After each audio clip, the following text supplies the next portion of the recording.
Hello students, आज हम पढ़ेंगे फिजिक्स का chapter 1 moment of a force और टॉर्क। हमने क्लास 9 में पढ़ा था कि जब भी किसी बॉडी पे, रिजिड बॉडी पे फोर्स लगाया जाता है तो changes it's state of rest. अगर रेस्ट पे है तो मूव करने लगेगी, अगर मूव कर रही है तो तेज चलेगी या रुक जाएगी। तो दिस एक सिंगल लाइन का मोशन हमने पढ़ा था, उसको कहते हैं लीनियर और ट्रांसलेशनल मोशन, राइट। ये जो है लीनियर और ट्रांसलेशनल मोशन। तो फोर्स रोटेशन भी कर सकता है। हमने तो देखा था लीनियर देखा था, अब रोटेशनल मोशन भी कर सकता है। एक चक्कर है, ये एक बॉडी है जिसको हमने पिन कर दिया, यहाँ इसके क्रॉस घूम सकती है। इस पे अगर F1 लगाया तो ये ऐसे घूमने लगेगी, F2 लगाया तो ये क्लॉकवाइज डायरेक्शन, एंटी क्लॉकवाइज मतलब घड़ी की सुइयों के विपरीत डायरेक्शन, और क्लॉकवाइज मतलब घड़ी की सुइयों के साथ। तो क्या होता है, जब ये फोर्स लगता है तो ये बॉडी टर्न करने लगती है, तो this is called turning effect of the force. और पाइवट क्या होता है, वो पॉइंट जिसके अबाउट घूमती है, ये पाइवट है। और एक्सिस ऑफ रोटेशन एक और टर्म है जिसको समझाने के लिए लट्टू, जिसे हम लोग कहते हैं लट्टू या स्पिनिंग टॉप का एग्जाम्पल लेते हैं। आपने देखा होगा स्पिनिंग टॉप ऐसे से घूमता रहता है, उसके नीचे पिन होता है, तो जो पिन है वो पाइवट हो गया, और उससे सीधी ऊपर वर्टिकल एक लाइन गई जिसके अक्रॉस वो बॉडी घूमती, ऐसे घूमती, उसे एक्सिस ऑफ रोटेशन कहते हैं। तो फोर्स हमने देखा लीनियर मोशन कर सकता है और रोटेशनल मोशन भी कर सकता है। लीनियर और रोटेशनल मोशन भी कर सकता है, जो हम 11th और 12th में पढ़ेंगे। जब फोर्स लगाया तो ये राउंड बॉडी है जो ऐसे भी जा रही है और रोटेट भी कर रही है। तो ये तीन टाइप के मोशंस पॉसिबल हैं, लीनियर, रोटेशनल और रोटेशनल एंड ट्रांसलेशन। लीनियर को ट्रांसलेशन मोशन भी कहते हैं।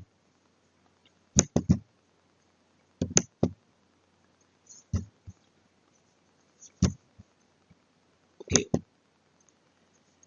अब किस चीज पे डिपेंड करता है रोटेशन, किस चीज पे उसका टर्निंग इफेक्ट डिपेंड करता है, तो उसको समझने के लिए हम लोग इस फिगर को देखते हैं। ये फिगर है, ये ओ पे पाइवट है, एक फोर्स एफ लगा, अगर इसकी लाइन सीधे बढ़ा दें आगे तो ये लाइन ऑफ एक्शन, ये जो एफ से एफ हैश तक, ये ऊपर हैश कहेंगे, इस तक जो लाइन जा रही है उसको हम कहेंगे line of action of force. और इस पाइवट से इसके ऊपर एक परपेंडिकुलर ड्रॉप कर दिया, ओ से पी तक एक परपेंडिकुलर आया, इसको कहते हैं perpendicular distance between the pivot and the line of action of force. ये वाला डिस्टेंस माना जाएगा, ये वाला डिस्टेंस नहीं करेंगे हम लोग, केवल ये वाला डिस्टेंस लेंगे जो परपेंडिकुलर। इसको हम लोग मोमेंट आर्म भी कहते हैं। तो जो टर्निंग इफेक्ट डिपेंड करता है वो फोर्स के ऊपर डिपेंड करता है, कितना फोर्स, जितना ज्यादा फोर्स होगा उतना ज्यादा टर्न करेगी। अगर ये फोर्स बढ़ जाएगा तो और टर्न करेगी। और दूसरा चीज डिपेंड करता है इस डिस्टेंस के ऊपर, अगर ये डिस्टेंस ज्यादा होगा तो सेम फोर्स पे ज्यादा टर्न। अब इमेजिन करो कि ये लाइन ऑफ एक्शन ए यहां से जा रही थी पाइवट के थ्रू, आप सबसे बड़े पहलवान को भी बुला लाएं, गामा पहलवान को भी ला दे और उससे कहें टर्न कर दो, नहीं करेगी। क्योंकि क्या होगा, जब भी line of action of force pivot के थ्रू जाएगी, पाइवट ये पॉइंट है, तो अगर line of action of force ऐसे जा रही है तो उस केस में डिस्टेंस या मोमेंट आर्म जीरो होगा, तो उस केस में टर्निंग इफेक्ट जीरो होगा। तो दो चीजों पे डिपेंड करता है, the magnitude of force, higher the force higher the turning effect, the perpendicular distance between the axis of rotation और द पाइवट पॉइंट, ये पाइवट पॉइंट और इसके बीच में ओपी जो है, and the line, this is called the moment. Actually जो product है उसको, जो प्रोडक्ट है दोनों का होता है फोर्स और मोमेंट आर्म को, उसको हम मोमेंट आर्म ऑफ फोर्स कहते हैं या टॉर्क कहते हैं। तो इस केस में क्या है, इस मोमेंट ऑफ फोर्स एफ का क्या होगा, एफ फोर्स है और ओपी मोमेंट आर्म है, ओपी। एफ अगर न्यूटन में है तो न्यूटन उसकी यूनिट होगी, ओपी अगर मीटर में तो मीटर। तो यूनिट जो होती है टॉर्क और मोमेंट ऑफ फोर्स की न्यूटन मीटर होती है। न्यूटन एक स्पेस देंगे, एन कैपिटल में लिखेंगे, एक स्पेस देंगे और मीटर लिखेंगे। ग्रेविटेशनल यूनिट में फोर्स की यूनिट क्या है, केजीएफ, तो इसकी यूनिट क्या होगी, केजीएफ स्पेस मीटर या gram force metre. CGS unit में क्या होगी, डाइन सेंटीमीटर। अगर एक्सीलरेशन ड्यू टू ग्रेविटी जो है 9.8 मीटर पर सेंटीमीटर स्क्वायर है, तो तब क्या होगा, then 1 kgf metre will be equal to 9.8 n metre, ये n कैपिटल होना चाहिए, गलत है, और एक 1 न्यूटन मीटर बराबर होता है 10 to the power 7 dyne centimetre. ये भी आप लोग नोट कर लीजिए। यूनिट क्या होती है, न्यूटन मीटर होती है। आपका सीजीएस सिस्टम में क्या गया, डाइन सेंटीमीटर। दोनों का कन्वर्जन क्या है, 1 newton metre is equal to 10 to the power of 7 dyne centimetre. और ग्रेविटेशनल यूनिट क्या है, केजीएफ मीटर। और एक केजीएफ कितने न्यूटन के बराबर होता है, नाइन्थ में पढ़ा है, 1 kgf is equal to 9.8 newton. चलिए आगे बढ़ते हैं। अब मोमेंट जो होता है, हमने कहा मोमेंट ऑफ अ फोर्स और टॉर्क वेक्टर क्वांटिटी होती है। वेक्टर क्वांटिटी के साथ मैग्नीट्यूड भी होता है और क्या होता है, डायरेक्शन भी होता है। अरे डायरेक्शन कैसे निकालेंगे, तो मैग्नीट्यूड तो हमें मालूम है, force multiply by D, where D is the moment arm. Moment arm समझ में आया आपको, मोमेंट आर्म होता है ये, जैसे ये नट है, यहाँ से इसके बीच का ये मोमेंट आर्म, ये डी जो है मोमेंट आर्म। डायरेक्शन कैसे निकालेंगे, तो हम thumb, right hand thumb rule use करते हैं। ये फिगर देखिए, अगर रोटेशन ऐसे है तो आप इमेजिन कीजिए अपने फिंगर्स को रोटेशन के डायरेक्शन में टर्न कर लीजिए, मोड़ लीजिए, कर्ल कर लीजिए, और जो अंगूठा आपका है उसको ऊपर की डायरेक्शन में रखिए। तो जब भी अंगूठा आपको जिस डायरेक्शन में अंगूठा जाएगा उस डायरेक्शन में आपका टॉर्क का डायरेक्शन होगा। अगर सपोज ये ऐसे घूम रहा होता तो आपकी फिंगर्स ऐसे टर्न होती और थंब आपका ऐसे होता, तो डिफरेंस। इस केस में देखिए, ये एक्सिस ऑफ रोटेशन है, ये एक रिंच है जो नट खोलने के लिए यूज करते हैं। आपने देखा होगा मैकेनिक, साइकिल मैकेनिक, टायर, ये मोटरसाइकिल मैकेनिक इनको यूज करते हैं। तो ये नट है, यहाँ पे फोर्स लगाते हैं, ये जो है इसका मोमेंट आर्म है। अब ये खोलने के लिए क्या करते हैं, इसे ऐसे टर्न करते हैं। तो टॉर्क कितना हुआ, F मल्टीप्लाइड बाई डी। किधर रोटेट कर रहा है, एंटी क्लॉकवाइज। तो आप अगर अपना कर्ल करेंगे थंब को, फिंगर्स को, तो आप इस डायरेक्शन में कर्ल करेंगे और आपका थंब कहाँ रहेगा, बाहर की तरफ। तो इस केस में जब भी एंटी क्लॉकवाइज टर्निंग होगी या मोमेंट एंटी क्लॉकवाइज होगा, तो आपके डायरेक्शन जो है out of the paper, out of the plane होगा। आउट ऑफ द प्लेन मतलब इससे बाहर निकलता हुआ, आपकी स्क्रीन के बाहर निकलता हुआ। और अगर मोमेंट ऐसे होता तो direction of moment anti clockwise होता, तो जो टॉर्क का डायरेक्शन है वो अंदर की साइड होता स्क्रीन के। चलिए आगे बढ़ते हैं, एक एग्जाम्पल लेते हैं।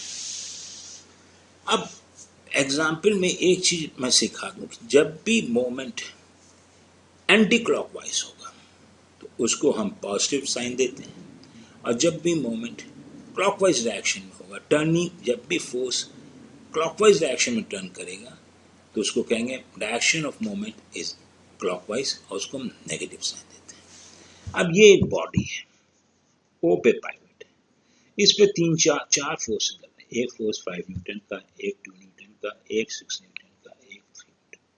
तो सबसे पहले हम क्या करेंगे, इनकी लाइन, इनको एक्सटेंड कर लेंगे, line of action of forces, और उस पे पाइवट से परपेंडिकुलर ड्रॉप कर देंगे। तो ओ ए परपेंडिकुलर आया 5 न्यूटन पे, ओ बी परपेंडिकुलर आया 2 न्यूटन फोर्स पे, ओ डी परपेंडिकुलर आया 3 न्यूटन पे, और ओ सी आया परपेंडिकुलर 6 न्यूटन पे। इनके मैंने डायमेंशंस दे दिए। तो moment of a force is a vector quantity. If the moment causes anti-clockwise motion, it is taken positive, and if it is clockwise rotation, it is। अब इस एग्जांपल में देखते हैं, मोमेंट फोर्स 5 न्यूटन। 5 न्यूटन क्या है, force, इसका force 5 Newton है। Pivot arm moment arm कितना है 1 मीटर। और किधर घुमाएगा ये ऐसे घुमाने की कोशिश करेगा। ये क्या हुआ, घड़ी के विपरीत दिशा, तो एंटी क्लॉकवाइज। इसका साइन क्या होगा, प्लस। तो मोमेंट कितना होगा, +5 multiplied by 1, that is +5 newton metre. 2 newton वाले को देखिए, 2 न्यूटन, ए इसको क्लॉकवाइज घुमाएगा, ए ऐसे घुमाएगा, तो क्लॉकवाइज जब घुमाएगा तो इसका साइन नेगेटिव होगा। मैग्नीट्यूड क्या होगा, 2 multiplied by moment arm 2, that is 4। Sign क्या हुआ, -4 newton metre. As this turns the body clockwise, 2 metre is the moment arm.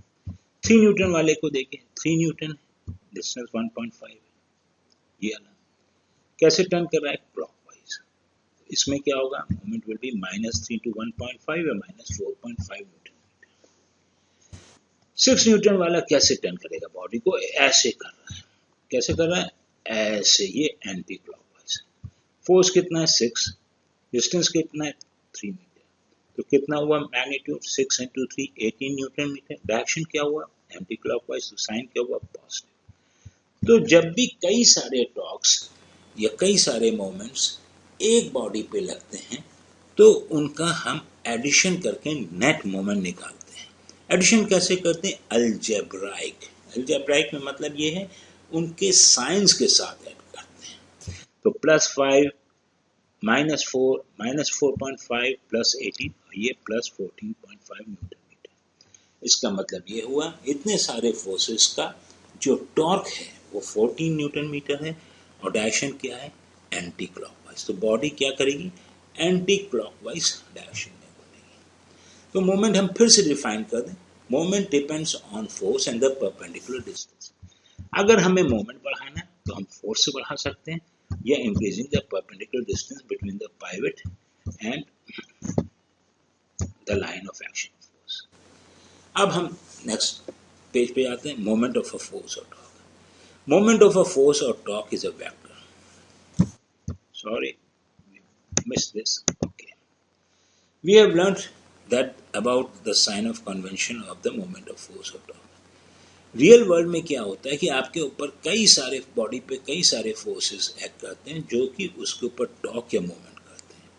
तो net torque is the sum of individual torques. अभी हमने last example में किया, हमने ये भी बताया था कि मोमेंट बढ़ाने के लिए हम इंक्रीज मोमेंट आर्म कर सकते हैं। इसके एग्जांपल देख लीजिए, ये आदमी है, इसको बहुत मुश्किल से खुलने वाला नट है, तो इसने रिंच लगाया और उसका रिंच की लेंथ देखिए कितनी की। क्यों, क्योंकि ये एक सर्टेन ही फोर्स लगा सकता था, टॉर्क ज्यादा चाहिए, तो उसने क्या किया, उसको याद आया force multiplied bye moment arm. उसने कहा ठीक है, मोमेंट आर्म हम बड़ा कर लेंगे तो हमारा टॉर्क बढ़ जाएगा। इसी तरह से स्क्रू जैक होता है। स्क्रू जैक क्या होता है, गाड़ी को उठाने के लिए होता है। गाड़ी पंक्चर हो जाए तो उसको स्क्रू जैक लगा के उठाते हैं, उसका हैंडल बहुत बड़ा किया जाता है। इसलिए किया जाता है कि मोमेंट आर्म बड़ा हो। मोमेंट आर्म बड़ा होने से क्या होता है कि लार्जर मोमेंट या टॉर्क मिलता है।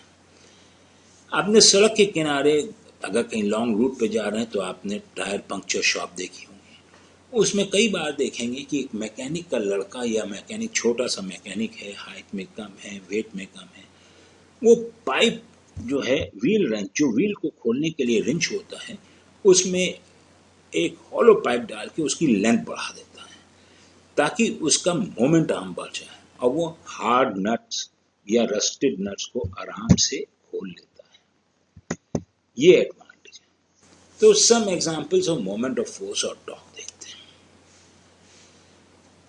डोर है, डोर जब खोलते हैं तो डोर अपना ये हिंज पे, कब्जों पे होता है जो दीवार पे लगे रहते हैं, और ये पोर्शन डोर का आगे पीछे खुलता है।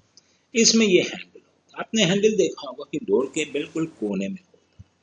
तो जब आप फोर्स लगाते हैं खोलने के लिए तो ये आपका जो डिस्टेंस है, जो हिंजेस के ये एक्सिस ऑफ रोटेशन ये है, इससे जो डिस्टेंस है वो आपका डिस्टेंस जो है मोमेंट आर्म। और एफ लगाया तो जो टॉर्क लगा वो एफ टी लगा।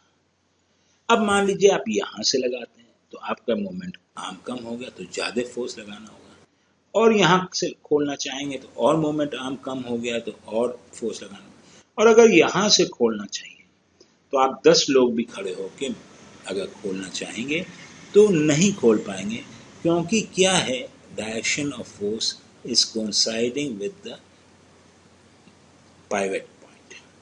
इसमें मोमेंट आर्म इस पॉइंट पे बिल्कुल जीरो है, तो आप कुछ नहीं कर सकते।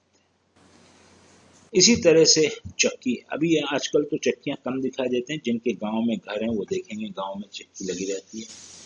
अब तो पिक्चर में भी वो डायलॉग नहीं आते कि जेल में चक्की पीसनी है जेल वाला, लेकिन चक्की इस टाइप के होते हैं, एक स्टोन होता है जो रोटेट करता है इस पॉइंट पे, ये पाइवट होता है, और आटा इसमें से डाला जाता है, नीचे से आटा निकल जाता है, वो गेहूं इधर से डाला जाता है, आटा इधर से निकलता है। इसमें ये हैंडल होता है जिसको पकड़ के रोटेट करते हैं। ये जो ग्राइंडिंग स्टोन है, हैंड ग्राइंडिंग स्टोन, इसमें भी फोर्स यहाँ लगाया जाता है, और ये जो डिस्टेंस है ये मोमेंट आर्म है। तो मोमेंट, इसका भी हैंडल बाहर की साइड इसलिए लगाया जाता है कि मोमेंट आर्म बड़ा हो। मोमेंट आर्म बड़ा होने में कम फोर्स में ज्यादा मोमेंट लगेगा। अगर ये हैंडल अंदर की साइड होता तो ज्यादा फोर्स लगाना होता। तो क्योंकि अब याद कर लीजिए मोमेंट कितना हुआ, फोर्स मल्टीप्लाइड बाय डिस्टेंस। तो D is in these example is the moment arm and F is the force। और आगे देखते हैं रिंच जो हमने दिखाया था टायर खोलने के लिए, नट खोलने के लिए, ये नट है, इसमें ये रिंच जाके फंस जाता है और आप इसमें फोर्स लगाते हैं खोलने के लिए। तो आप खोलने के लिए हमेशा नट को इस डायरेक्शन में खोलता है, टाइट करने के लिए हमेशा इस डायरेक्शन। तो इसमें D जो है रिंच का जो है, ये D जो है डिस्टेंस, ये हमारा मोमेंट आर्म हुआ, ये फोर्स लगा तो FD हमारा टॉर्क हुआ। ये क्या है, ये स्टीयरिंग है, कार का स्टीयरिंग। कार जब भी आप टर्न करते हैं, मान लीजिए बाएं साइड आपको टर्न करनी, तो आप राइट हैंड वाले हैंड्स को ऊपर फोर्स लगाएंगे, इससे नीचे लगाएंगे। अब इस केस में क्या हुआ, एक फोर्स ये लग रहा है, एक फोर्स ये लग रहा है, इसका मोमेंट आर्म ये है, इसका मोमेंट आर्म ये है, तो इस फोर्स का कितना टॉर्क हुआ, F इंटू डी। किधर टर्न कर रहा है, एंटी क्लॉकवाइज, तो क्या साइन हुआ, प्लस FD। इस फोर्स का डायरेक्शन नीचे है और डिस्टेंस ये है, तो मोमेंट आर्म ये कितना का मोमेंट हुआ, F इंटू डी। किधर टर्न कर रहा है, एंटी क्लॉकवाइज, तो इसका कितना टॉर्क हुआ, प्लस FD। अब एक बॉडी पे दो टॉर्क्स एक्ट कर रहे हैं, तो उनका अलजेब्रिक सम टोटल टॉर्क होगा, तो क्या होगा, FD प्लस FD बराबर 2FD। ये केस है जिसमें two equal and opposite forces हैं, इक्वल है, F इधर F है, अपोजिट डायरेक्शन है, पैरेलल फोर्सेस हैं, not acting in the same line. Acting in the same line का मतलब होता है एक फोर्स यहाँ एक्ट कर रहा है और उसी लाइन में यहाँ पे लग रहा होता है, हमने not acting in the same, ये इन दोनों के बीच में डिस्टेंस है। तो ऐसे को हम लोग आगे पढ़ेंगे जिसको कपिल कहा जाता है। तो we will move further and let us see what happens. Couple, okay.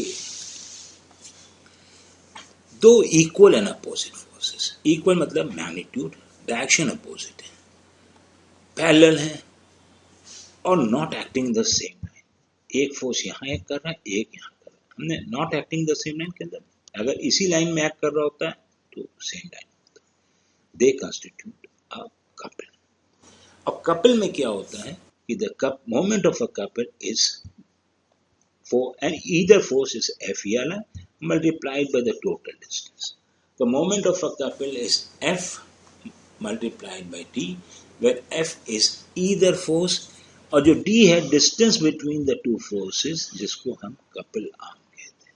हमने लास्ट एग्जाम्पल जो स्टीयरिंग का देखा था वो कपल ही का एग्जाम्पल था।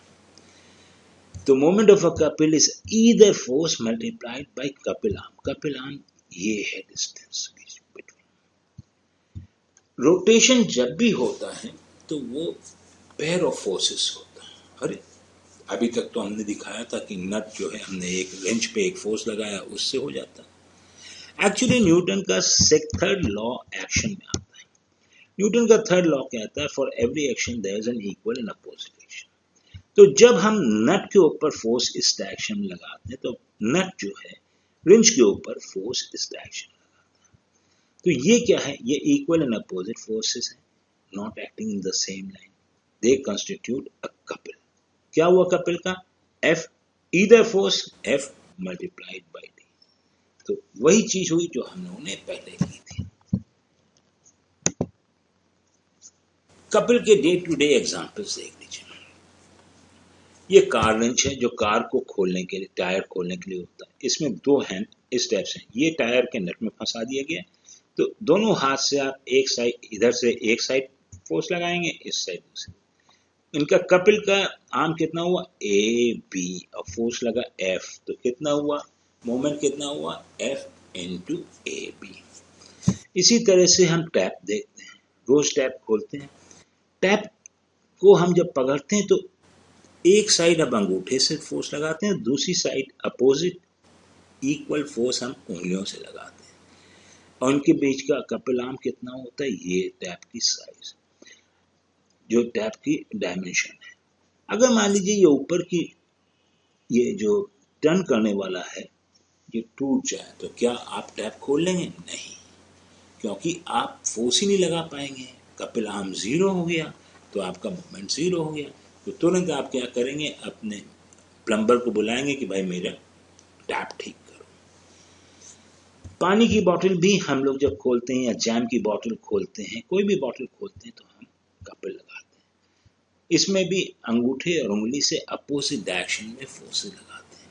और इसमें कपिल आर्म कितना होगा? जो डायमीटर होगा बॉटल की कवर का. रोज चाबी खोलते हैं, ताला खोलते हैं, उसमें भी हम दो फोर्स लगाते हैं. जो चाबी की ऊपर वाला हिस्सा है उस पर दो फोर्स लगाते हैं. ये भी हमारा कपिल है. स्टीयरिंग जब हम करते हैं तो उसमें भी हम कपिल लगाते हैं. इसमें मोमेंट आर्म कितना होता है? कपिल आर्म होता है ए बी, फोर्स एफ लगा, एफ लगा. तो ये कपिल के कुछ एग्जांपल्स. चलो कुछ प्रॉब्लम सॉल्व करते हैं. क्वेश्चन है, what are the factors on which rotational effect of a force depends. हमने पढ़ा कि rotational effect of force depends on magnitude of force and the perpendicular direction distance between the pivot and the line of action of force. या कह सकते हैं the rotational effect of force depends on the moment of the force which is equal to force multiplied by the moment arm. How do you assign the sign to clockwise anti-clockwise moment of force? Clockwise को हम negative sign देते हैं और anti-clockwise को positive. Why is it easier to open a door by applying the force at the free end of it? दरवाजे को खोलने के लिए सबसे बाहर वाले हिस्से पे क्यों हम फोर्स लगाते हैं? क्योंकि हमें ज्यादा मोमेंट आर्म मिल जाए. What do you mean by the axis of rotation? The line passing through the pivot से line perpendicular to the plane of rotation. मान लीजिए रोटेशन ऐसे हो रहा है, ये ए ऐसे हो रहा है, तो ये प्लेन हुआ, ये पाइवट है, तो इसमें लाइन परपेंडिकुलर क्या हुई? अंदर और बाहर निकलने वाली लाइन जो आपकी स्क्रीन के बाहर निकल रही है और एक वही लाइन अंदर जा रही है, वो परपेंडिकुलर है आपकी स्क्रीन के, उसको हम एक्सिस ऑफ रोटेशन कहते हैं. लट्टू वाला एग्जांपल याद कर लीजिएगा. Okay, next question. एक आदमी, a man can open a nut by applying a force of 150 Newton by using a lever handle of 0.4 meter. What should be the length of the handle if he is able to open it by applying a force of 60 Newton? तो अगर उसके पास wrench है जिसका handle 0.4 metre है, तो वो नट खोलने के लिए उसने 150 न्यूटन का फोर्स लगता है. तो हमें ये देखना है कितना टॉर्क लगता है. तो टॉर्क क्या होता है? Force multiplied by the moment arm. 150 into 0.4 that is equal to 60 newton metre torque. ये वो टॉर्क है जिस पे नट खुलेगा. इससे कम टॉर्क से नट नहीं खुलेगा. अब मान लीजिए वो 60 न्यूटन, उसके हाथ में चोट लग गई है, कुछ कम मोच आ गई, तो 60 न्यूटन का ही फोर्स लगा सकता है. तो अगर 0.4 पे लगाएगा तो कितना होगा? 60 into 0.4 that is 24 Newton metre. नट नहीं खुलेगा तो क्या करेगा? लंबा रिंच लाएगा. अब लंबे रिंच में उसने क्या किया कि let the length be X D. तो अब 60 न्यूटन उसने फोर्स लगाया, डी उसका मोमेंट आर्म हुआ, तो उसका कितना हुआ 60 into D newton metre torque. अब खोलने के लिए कितनी टॉर्क की जरूरत है 60 न्यूटन मीटर की। तो ये दोनों अगर बराबर करते हैं तो 60 डी इक्वल टू 60 और डी इक्वल टू 60 अपॉन 60 और डी इक्वल टू 1 मीटर। तो 1 मीटर उसको बढ़ाना पड़ेगा। तो जब भी कम फोर्स लगाना होगा तो मोमेंट आर्म बढ़ाना होगा। अगर ये ज्यादा फोर्स लगा सकता था तो कम पे भी वो खोल लेता, लेकिन फोर्स कम लग रहा है तो इसलिए मोमेंट आर्म 0.4 मीटर से ज्यादा लगेगा। ओके, अब let's look at the next. दो फोर्सेस हैं 5 न्यूटन के, 5 न्यूटन के। ओ पॉइंट है जहां पे पाइवट है, 50 सेंटीमीटर ये है और 50 सेंटीमीटर ये। तो जब भी कैलकुलेशंस होंगे तो हम सेंटीमीटर को मीटर में कन्वर्ट करेंगे। क्वेश्चन ये है कि रिजल्टेंट मोमेंट क्या। अगर हम बी पे जो फोर्स लगा रहे हैं वो किधर घुमाएगा इससे, ये कौन सा डायरेक्शन हुआ, क्लॉकवाइज या एंटी क्लॉकवाइज? नो, राइट हुआ एंटी क्लॉकवाइज। एंटी क्लॉकवाइज का साइन क्या होगा मोमेंट का, पॉजिटिव। तो 5 न्यूटन और डिस्टेंस कितना है 50 सेंटीमीटर या 0.5 मीटर। तो 5 इंटू 0.5 कितना हुआ 2.5 न्यूटन मीटर। ओके, और इसी तरह से ये किधर टर्न कर रहा है, ये भी ऐसे कर रहा है। तो इसमें कितना होगा 5 इंटू 0.5 2.5 न्यूटन मीटर। दोनों को जोड़ दो तो कितना होगा 2.5 plus 2.5 that is equal to 2.5 plus 2.5 दोनों पॉजिटिव हैं, पॉजिटिव 5 न्यूटन मीटर। ये देख लीजिए ये है प्लस, इसमें 5 इंटू 0.5 किया, इसी तरह से दूसरे में 5 इंटू 0.5 किया, दोनों को टोटल किया तो ये हो गया 5 न्यूटन मीटर। अरे ये तो कपल भी है, equal and opposite forces not acting in the same line. तो कपिल आर्म कितना बड़ा हुआ 50 प्लस 50 100 सेंटीमीटर मतलब 1 मीटर। ईदर फोर्स कितना हुआ 5 न्यूटन, तो 5 into 1 5 newton metre. Easy. Okay, इस क्वेश्चन में देखिए एक फोर्स ऐसे है और एक फोर्स ऐसे है, पी पॉइंट है। तो इन्होंने कहा कि पहले calculate the moment of force about P. तो पी पे हमें इस डायरेक्शन डिस्टेंस तो मालूम है, यहां से यहां तक का मोमेंट आर्म कितना है 0.5, इसका कैसे निकालेंगे इस फोर्स के। तो ये जो है इसके बिल्कुल नीचे एक परपेंडिकुलर पॉइंट है ओ। अगर ये पूरा डिस्टेंस 0.2 है और ये 0.05 है तो ये कितना होगा 0.2 माइनस 0.05 0.15। अब पी पे देखते हैं ये फोर्स किधर टर्न कर रहा है क्लॉकवाइज। तो साइन कितना होगा minus force multiplied by distance, distance कितना हुआ है मोमेंट आर्म 0.15।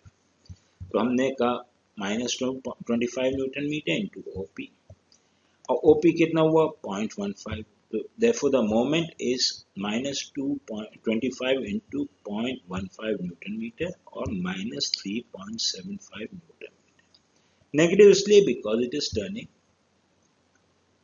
एंटी क्लॉकवाइज, नहीं क्लॉकवाइज, ये मिस्टेक है। Negative because it is turning clockwise, clockwise याद कर लीजिए।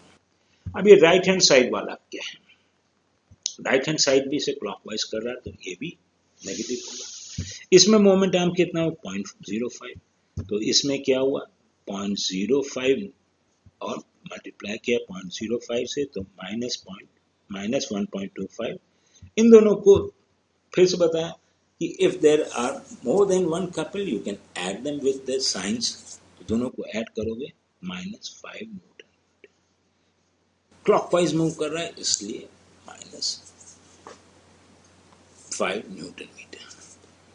अब क्यू के केस में देखिए, क्यू के केस में इस फोर्स के लिए मोमेंट आर्म कितना हुआ 0.2 मीटर। तो इस फोर्स किधर टर्न कर रहा है एंटी क्लॉकवाइज ऐसे घुमा रहा है, तो साइन क्या होगा माइनस होगा। कितना कितना मोमेंट हुआ 25 multiplied by 0.2 that is 5 newton metre minus sign के साथ। इस फोर्स का कितना होगा मोमेंट? यहाँ पे ये कपिल आर्म 0 है क्योंकि फोर्स का पाइवट के थ्रू जा रहा है, तो कपिल आर्म 0 है, सॉरी मोमेंट आर्म 0 है, तो 25 इंटू 0 इज 0। तो जो टोटल मैग्नीट्यूड हुआ, टोटल मोमेंट हुआ वो -5 न्यूटन मीटर, इसकी वजह से -0 इसमें ऐड कर दिए तो -5 न्यूटन मीटर। हम लोग एक चीज इसको बड़ी आसानी से मिस करते हैं, ये क्या है? ये भी कपिल है। Equal and opposite forces not parallel to each other, not acting in the same way. किधर टर्न करेंगे? ये क्लॉकवाइज और साइन में माइनस का। क्या रूल है कपिल का?